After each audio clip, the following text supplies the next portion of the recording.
A Divina Comédia, Canto 16, 17 e 18. Chegávamos onde já se ouvia o ruído da água que caía no outro círculo, com um som semelhante ao zumbido que se ouve ao se aproximar de uma colmeia, até que chegamos ao ponto onde os ruídos das águas tornou-se tão intenso que mal podíamos ouvir nossas próprias vozes. Eu mantinha uma corda enrolada na cintura, que, em uma outra ocasião, pensei em usar para vencer o leopardo na floresta. O mestre a pediu e eu a desenrolei, entregando-a nas mãos. Ele a pegou e caminhou até a borda do precipício, de onde a jogou no abismo profundo. Diante de tal cena eu pensei, algo deverá acontecer, pois algum evento o mestre busca com o olhar. Lendo os meus pensamentos, Virgílio me respondeu: "O que a tua mente espera, logo surgirá a tua visão." Mal ele havia terminado de falar, e eu vi surgir da escuridão, nadando naquele ar denso e escuro, uma grande e estupenda figura que assombraria até os corações mais seguros. Ela já reduzia a sua velocidade e preparava-se para pousar na beira do precipício, mostrando suas garras e recolhendo seus pés. Eis a fera com sua cauda aguda, que atravessa os montes e rompe os muros e armas. Eis aquela que em todo o mundo transpira e fede. Começou a me falar o mestre, enquanto acenava para a fera, sinalizando que ela viesse à beira da pedra onde estávamos. Ela subiu com a cabeça e o busto, mas sobre a beira não descansou sua cauda. A sua face era de um homem justo, tão benigno mostrava seus traços, e de serpente era o resto do corpo. As suas garras e o seu tronco eram peludas. Tinha o dorso e o peito ornados com pinturas de argolas e laços. Toda sua cauda no vazio vibrava, torcendo sua forquilha venenosa, armada na ponta como um escorpião. "Vamos", chamou o mestre, "vamos até a fera, que acolá se assenta." Descemos pelo lado direito do dique e demos 10 passos pela beira inferior, evitando as areias quentes. Subi então naquele bicho horrendo, tomado pelo medo e horror. O mestre me segurou firme e então gritou: "Gerion, mova-te afora e desce devagar. Pensa na carga que carregas." E assim, o monstro deu ré e virou-se na direção do abismo. Onde estava o peito, agora estava sua cauda, que esticou como uma enguia, e com suas garras puxou o ar escuro, mergulhando na escuridão. Eu estava aterrorizado. Nunca sentira medo igual. Olhei para baixo e nada vi, só havia escuridão. Gerion se movia lento, nadando e descendo em espiral. E esse movimento eu só pude perceber por causa da brisa que soprava no meu rosto. Pouco depois comecei a ouvir os lamentos que já dominavam o ar. Debrucei-me para olhar para baixo e vi o fogo. Assustado, logo me aprumei e segurei firme.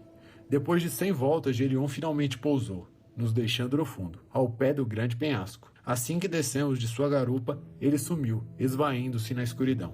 Existe um lugar no inferno chamado Malebolge, e é feito de pedra de cor ferrenha, como as paredes da encosta que o rodeia. No centro desse campo maligno há um poço muito largo e profundo, que descreverei quando lá chegarmos. A faixa que resta entre o poço e a encosta é redonda e se divide em 10 valas concêntricas, cada uma mais baixa que a anterior. Aqui há pontes que, desde o penhasco, atravessam os fossos de beira a beira, até a última que beira o poço central. Era nesse lugar que nós estávamos, quando, do dorso de Gerion, fomos despejados. De lá, seguiu o poeta à esquerda e eu o acompanhei. À direita, já pude ver as almas sofredoras e as novas penas, o novo tormento e os novos torturadores. 2 fileiras de almas nuas andavam em fila no fundo. Do nosso lado, seguiam com rostos virados para nós. As outras seguiam no sentido oposto. Nos 2 grupos, diabos chifrudos surravam as almas com prazer, usando duros chicotes para que não parassem.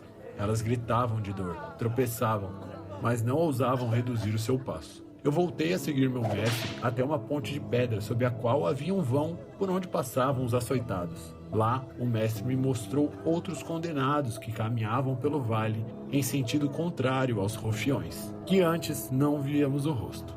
Eram os sedutores. Eles, assim como os rufiões, eram movidos por chicotadas. Sem que eu pedisse, o mestre me mostrou várias personalidades.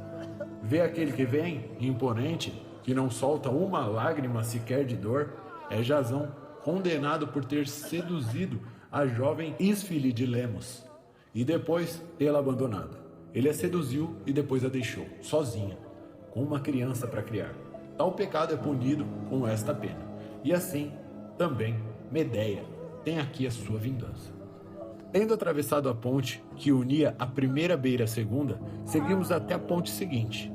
Antes de subir, já ouvíamos as respirações ofegantes das almas que sofriam na segunda vala, respirando um vapor nojoso que emanava de um rio podre de fezes ácidas. Tão funda era esta vala que só foi possível ver seu fundo quando chegamos à parte mais elevada e central da ponte. Lá, vimos gente imersa no esgoto asqueroso.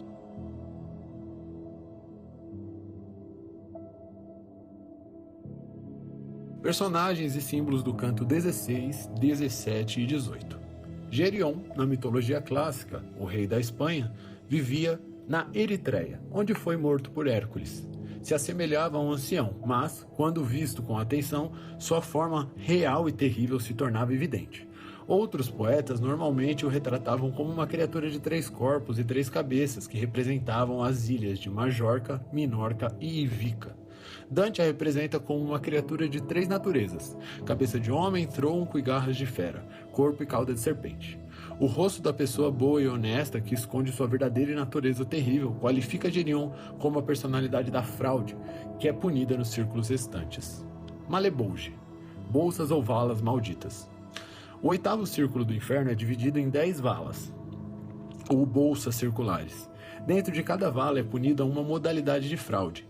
É possível atravessar as valas através das pontes de pedra que interligam os rochedos que os isolam.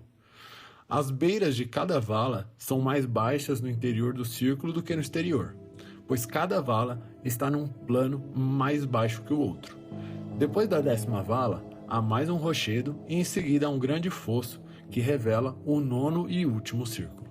Sedutores e rufiões são aqueles que exploram deliberadamente as paixões dos outros, ou controlados e usados para servir a interesses próprios.